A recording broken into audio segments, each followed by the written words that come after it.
باوقار اجتماع کے جو ایجنڈا ہیں، ضروری امور ہیں، ان پر روشنی ڈالی، اظہار خیال فرمایا، اور مجھے یقین ہے کہ آپ حضرات کے سامنے اب تک کی گفتگو جو اکابر نے کی ہے، آج کے اس اجلاس کے جو اہم امور ہیں وہ آپ کو علی وجہ البصیرت آپ اس پر اپنی رائے دے سکیں گے۔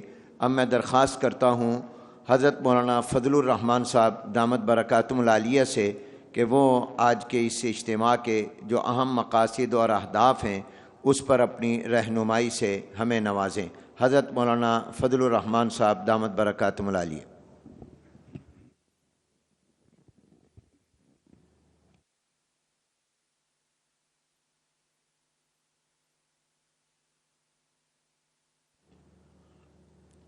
بسم اللہ الرحمن الرحیم وصلی اللہ علی النبی الکریم وعلی آلہ وصحبہ وبارک وسلم۔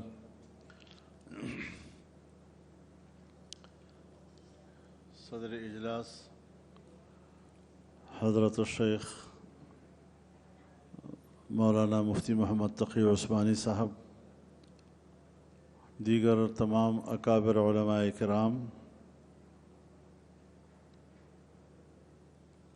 جو گفتگو اس مجلس کے ایجنڈے کے حوالے سے ہوئی اور جس طرح صورتحال پر دونوں موقر مفتی صاحبان نے روشنی ڈالی، اس اجلاس کے لیے میری نظر میں یہ رہنمائی کافی ہے۔ کچھ چیزیں جو پارلیمنٹ میں ہماری نظروں کے سامنے سے گزری، میں چاہوں گا کہ مختصراً اس حوالے سے آپ کو آگاہ بھی کر سکوں اور مزید اس پر آپ کی رہنمائی بھی حاصل کر سکوں۔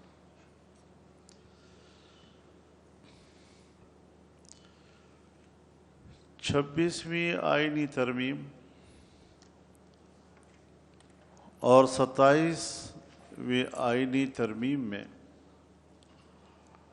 بنیادی جوہری فرق یہ ہے کہ 26ویں آئینی ترمیم پر حکومت کے پاس 2/3 اکثریت نہیں تھی، اور 2/3 اکثریت سینٹ میں بھی اور قومی اسمبلی میں بھی جمعیت علماء اسلام کے ووٹوں سے پوری ہو سکتی تھی۔ چنانچہ انہوں نے اس حوالے سے ہمارے ساتھ بات چیت شروع کی۔ پاکستان تحریک انصاف کو انہوں نے نظر انداز کرنے کی کوشش کی، اور ان کی یہ بھی خواہش تھی کہ اپوزیشن میں بیٹھی جماعتیں وہ ایک دوسرے کے خلاف محاذرائی اختیار کر لیں، لیکن ہم نے حزب اختلاف کی بڑی جماعت کو اپنے ساتھ رابطے میں رکھا اور روزمرہ کی جو بھی پیش رفت تھی اس سے مسلسل ہم ان کو آگاہ کرتے رہے۔ جہاں جہاں پر ان کو حکومت کی طرف سے دیے گئے مسودے پر اختلاف رائے تھا، ان کے اختلاف رائے کو ہم نوٹ کرتے رہے۔ آگے جا کر ہم ان کی اختلاف رائے کی بھی وکالت کرتے رہے۔ حکومت کو ان کے اپنے بنائے ہوئے ڈرافٹ کے 34 شقوں سے ہم نے حکومت کو دستبردار ہونے پر آمادہ کیا۔ صرف 22 شقیں رہ گئی، اور 22 شقوں کے بعد ہم نے کچھ اپنی شقیں ترمیم کے طور پر پیش کی جو قبول کی گئیں۔ پہلی بات، 2028 سے ملک کے اندر سودی نظام ختم ہو جائے گا، اور یہ باقاعدہ اس پہ لکھا گیا ہے۔ دوسری چیز جس کی طرف حضرت مولانا مفتی محمد تقی صاحب نے بھی اشارہ کیا کہ وفاقی شرعی عدالت میں کچھ کمزوریاں تھیں کہ اس کے کسی بھی فیصلے کے خلاف جب شریعت اپیلٹ بینچ میں اپیل دائر ہو جائے تو فیصلہ خود بخود معطل ہو جاتا ہے اور پھر کوئی حدود نہیں ہے کہ کب اس کے کیس کو سنا جاتا ہے اور کب اس کے اپیل پر فیصلہ دیا جاتا ہے۔ چنانچہ اس ترمیم میں یہ واضح کر دیا گیا کہ وفاقی شرعی عدالت کے فیصلے کے خلاف جب وفاقی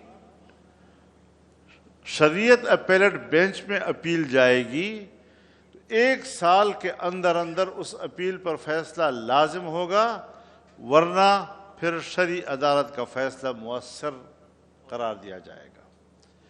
دوسرا یہ کہ وفاقی شرعی عدالت میں خود اس کا جج چیف جسٹس نہیں بن سکتا تھا، سو آئین میں ترمیم کر دی گئی کہ اب خود وفاقی شرعی عدالت کا کوئی جج ہی اس کورٹ کا چیف جسٹس بن سکے گا۔ تو یہ تبدیلی 2 طرح کی وفاقی شرعی عدالت کے حوالے سے ہوئی آئین میں۔ اور تیسری چیز اسلامی نظریاتی کونسل کے سفارشات اسمبلی میں پیش تو کیے جاتے ہیں اور پھر پتہ نہیں کہاں جا کر کس وزارت کے کس کمرے میں ڈھیر ہوتے اب تک کہاں پہنچ گئے ہوں گے۔ اس میں لازم قرار دیا گیا کہ ہر سفارش اب اسمبلی کے سامنے بحث کے لیے پیش کی جائے گی۔ اب ظاہر ہے جب بحث کے لیے اسمبلی کے فلور پہ آ جائے گی تو پھر کسی نہ کسی جگہ پہ جا کر قانون سازی بھی کرنی پڑے گی ان کو۔ تو یہ کچھ تبدیلیاں اس میں ہوئیں، لیکن اس کے ساتھ ساتھ جو قانون سازیاں ہوئیں اس میں قانون سازی صرف دینی مدارس کی رجسٹریشن کے حوالے سے یا بینک اکاؤنٹس کے حوالے سے ہوئی، اور ہمارا اصرار تھا کہ 1860 کے سوسائٹی ایکٹ کے تحت مدارس کے رجسٹریشن کا قانون پاس کیا جائے۔ چنانچہ جب جنرل مشرف صاحب کے ساتھ اس زمانے میں بات ہوئی تھی تو اس میں صرف ایک مشکل تھی کہ یہ تو صوبائی معاملہ ہے، جبکہ وفاق المدارس کا نصاب تو پورے ملک کا ایک ہوتا ہے اور پورے ملک کی سطح پر ایک ہی امتحان لیا جاتا ہے، تو اس میں شق نمبر 21 کا اضافہ کر کے دینی مدارس کو اس نظام سے مستثنی قرار دیا، شاید اسی طرح تھا۔ اب یہ قانون جب تحریک انصاف کی حکومت ختم ہوئی اور شہباز شریف صاحب کی قیادت میں اس وقت بقیہ مدت کے لیے حکومت قائم ہوئی تو اس وقت بھی کوئی 1 سال ہمیں لگا اس پر بات چیت کر کے۔ وہاں پر یہ سوال آیا کہ کیا وہ جو دوسری تنظیمیں ہیں جو وزارت تعلیم کے ماتحت رجسٹر ہونا چاہتی ہیں، کیا ان کو بھی آپ حق دیں گے کہ وہ بھی رجسٹریشن کر سکیں اور مدارس کو اختیار ہو ادھر جائیں یا ادھر جائیں؟ تو ہم نے وہاں اس پر اتفاق کر لیا تھا کہ مدارس کو اختیار ہے، وہ سوسائٹی ایکٹ کے تحت رجسٹر ہونا چاہتے ہیں یا وزارت تعلیم کے ڈائریکٹریٹ کے تحت رجسٹر ہونا چاہتے ہیں۔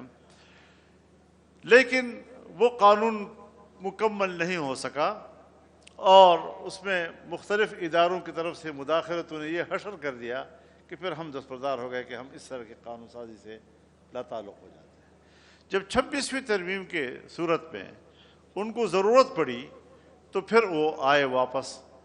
اب حکومت الیکشن کے بعد کی ہے، یعنی پچھلے سال اکتوبر میں۔ اس دوران میں جو اس پر قانون سازی ہوئی تو یہ ڈرافٹ ہم نے نہیں بنایا، ڈرافٹ حکومت نے بنایا، اسمبلی میں پیش حکومت نے کیا، ہم نے تو ووٹ دیا اور پھر وہ پاس ہوا۔ اگر وزارت تعلیم کے تحت ڈائریکٹریٹ کے اندر رجسٹریشن کا کوئی تذکرہ نہیں ہے، ہمارا کیا قصور ہے اس میں؟ ہم نے تو اس پہ کوئی مداخلت نہیں کی تھی. ہمارے سامنے تو ہمارے منشا کے مطابق ڈرافٹ آیا اور ہمارے منشا کے مطابق ڈرافٹ پر ہمیں کوئی اعتراض نہیں تھا. چنانچہ وہ پاس ہو گیا. اس کے بعد شور مچایا گیا کہ پھر ہم کدھر گئے. تو جب ہمارے سامنے یہ بات لائی گئی کہ بھئی وہ مدارس تو چیخ رہے ہیں، تو ہم نے کہا جی چونکہ ہم اصولاً اس پر پہلے ایک اتفاق کر چکے ہیں تو آج بھی ہم اسی پر اتفاق کریں گے کہ مدارس کو اختیار ہے ادھر جائیں یا ادھر جائیں.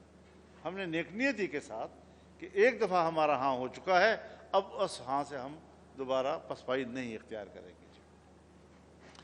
اب ظاہر ہے یہاں اس بات کو ہمیں سمجھنا ہوگا کہ مدارس کے رجسٹریشن کے حوالے سے قانون متوجہ ہے